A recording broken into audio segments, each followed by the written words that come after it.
Au marché sud, les travaux se poursuivent normalement en dépit des contraintes dues à l'environnement, a signifié l'architecte de la société Mango au chef de l'exécutif provincial Dr Guiban Ndungidi. Poursuivant sa visite d'inspection au stade Lumumba, la société Sodimas évolue normalement avec l'exécution de travaux. Ici, la société Mango est appelée à s'activer dans la phase maçonnerie afin de permettre l'accélération de travaux du parachèvement. Le patron du Congo central reste déterminé et confiant que les travaux de ces deux édifices prendront fin dans un délai raisonnable, a-t-il affirmé.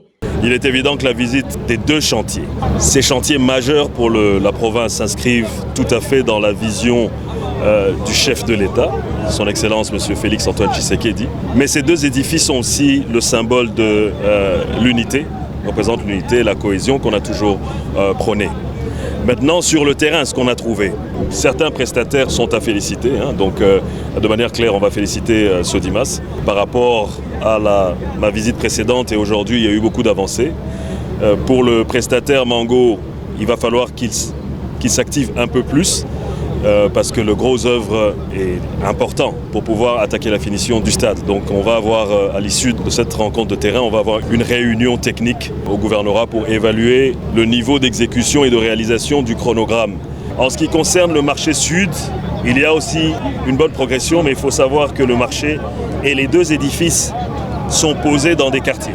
Et donc, la contrainte de réaliser ce type d'ouvrage dans un environnement fait que aussi, il faut réorganiser l'environnement pour permettre que les édifices soient eux-mêmes fonctionnels. Que ce soit pour le marché, il faut améliorer l'accès, il faut créer des parkings assez larges. Donc, cette contrainte environnementale se pose autant pour le marché que pour le stade. Il convient de noter que cette descente prouve à suffisance combien le gouvernement provincial du Congo central, sous l'égide du Dr Guiban Ndungidi, est déterminé à doter la population de la ville de Matadi de ces deux ouvrages modernes d'intérêt communautaire.